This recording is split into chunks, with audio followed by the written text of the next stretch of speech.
अथ चतुर्दशोऽध्यायः 14वां अध्याय। विश्वानर के पुत्र रूप में गृहपति नाम से शिव का प्रादुर्भाव। नंदीश्वर बोले, हे सनत कुमार, घर आकर उस ब्राह्मण ने परम हर्ष से युक्त होकर अपनी स्त्री से सारा वृत्तांत कह सुनाया। यह सुनकर उस विप्र पत्नी शुचिस्मति को महान आनंद प्राप्त हुआ और वह प्रेम युक्त होकर अपने भाग्य की सराहना करने लगी। तदनंतर कुछ समय के बाद उस ब्राह्मण द्वारा यथाविधि गर्भाधान कर्म किए जाने पर उसकी पत्नी गर्भवती हुई।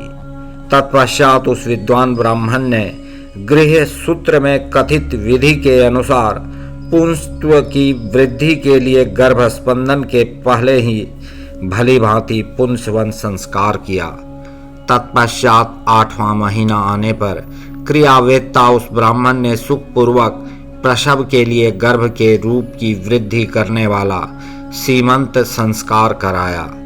तदुपरांत ताराओं के अनुकूल होने पर, बृहस्पति के केंद्रवर्ती होने पर और शुभ ग्रहों का योग होने पर शुभ लग्न में चंद्रमा के समान सुंदर मुख वाला सूतिका गृह के दीपक को अपने तेज से शांत अर्थात प्रभाहीन सा करने वाला तथा सभी अरिष्टों का विनाश करने वाला पुत्र उस शुचिस्मति के गर्भ से उत्पन्न हुआ।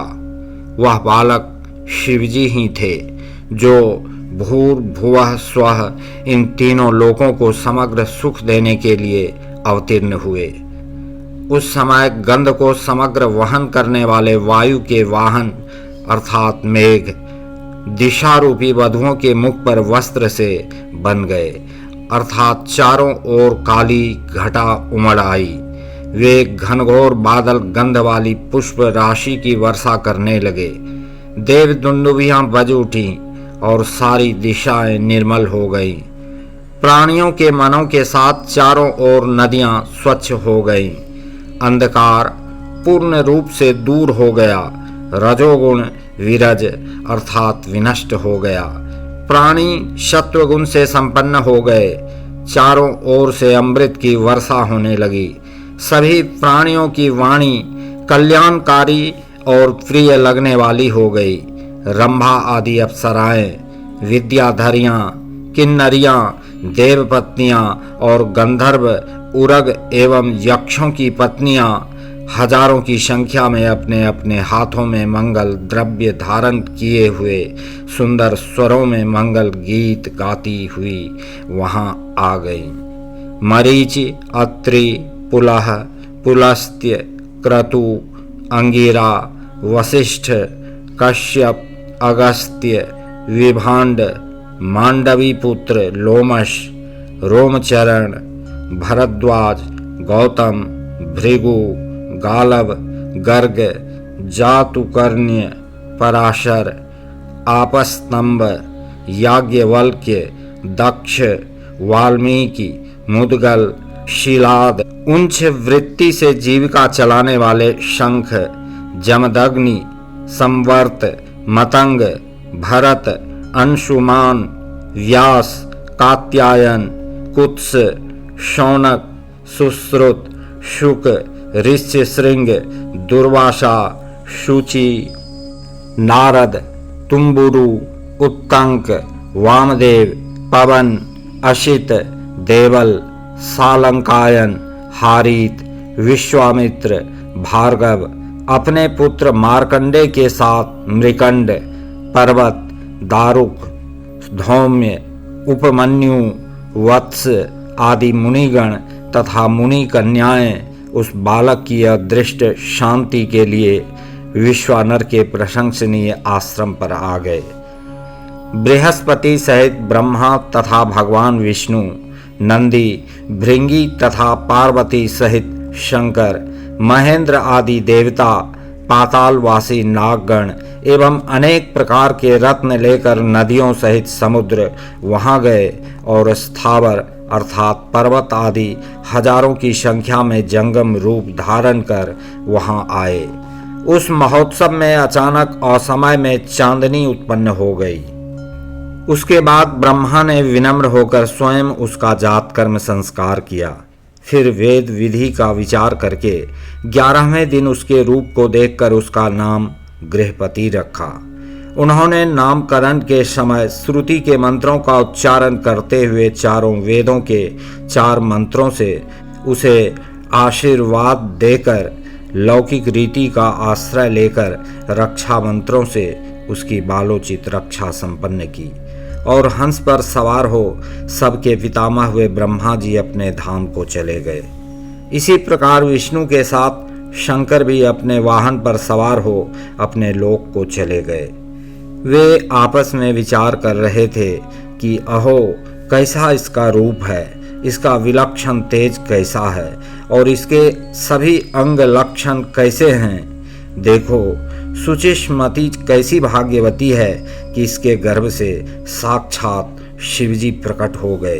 अथवा शिवजी के भक्तों में इस प्रकार की घटना कोई आश्चर्य की बात नहीं है, जिससे उनके द्वारा अर्चित रुद्र स्वयं प्रकट हो गए। इस प्रकार आपस में प्रशंसा करते हुए पुलकित रोमों वाले सभी देवता विश्वानर से आज्ञा ले जिस प्रकार आए थे उसी प्रकार चले गए। पुत्रवान व्यक्ति पुत्र से लोगों को जीतता है, यह सनातनी श्रुति है। इसीलिए समस्त गृहस्थ पुत्र की कामना करते हैं। पुत्रहीन का घर सूना है, पुत्रहीन का धन कमाना व्यर्थ है, अपुत्र का तप खंडित है। जिसको पुत्र नहीं है वह कभी पवित्र नहीं होता। पुत्र से बढ़कर कोई परम लाभ नहीं, पुत्र से बढ़कर कोई परम सुख नहीं और इस लोक तथा परलोक में पुत्र से बढ़कर कोई परम मित्र नहीं है। 4थे महीने में गृहपति के पिता ने उसका गृह निष्क्रमण संस्कार किया।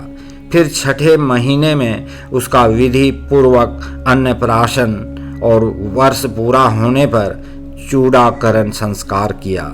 इसके बाद उस कर्मवेत्ता ने श्रवण नक्षत्र में कर्णवेद करके उसके ब्रह्म तेज की अभिवृद्धि के लिए 5 वर्ष की अवस्था में यज्ञोपवीत संस्कार किया। पुनः बुद्धिमान पिता ने उपाकर्म कर उसे वेदों का अध्ययन कराया। इस प्रकार 3 वर्ष में ही उसने विधि पूर्वक अंग पद तथा क्रम सहित समस्त वेदों को पढ़ लिया। प्रतिभाशाली उस बालक ने गुरु पिता के मुख से समस्त विद्याएं अपने विनय आदि गुणों को प्रकाशित करते हुए मात्र साक्षी भाव से ग्रहण कर लिया। तदुपरांत 9वें वर्ष में माता पिता की सेवा में निरत गृहपति तथा उसके पिता विश्वानर को देखने के लिए नारद जी वहां आए।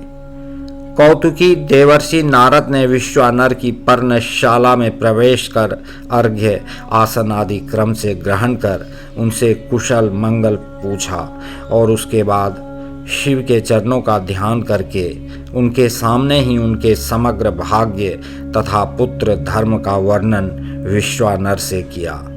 नंदीश्वर बोले, हे सनत कुमार, तदुपरांत मुनि नारद जी के द्वारा इस प्रकार कहे जाने पर वह शोभा संपन्न बालक माता पिता की आज्ञा प्राप्त कर भक्ति पूर्वक उनको नम्रता से प्रणाम कर बैठ गया।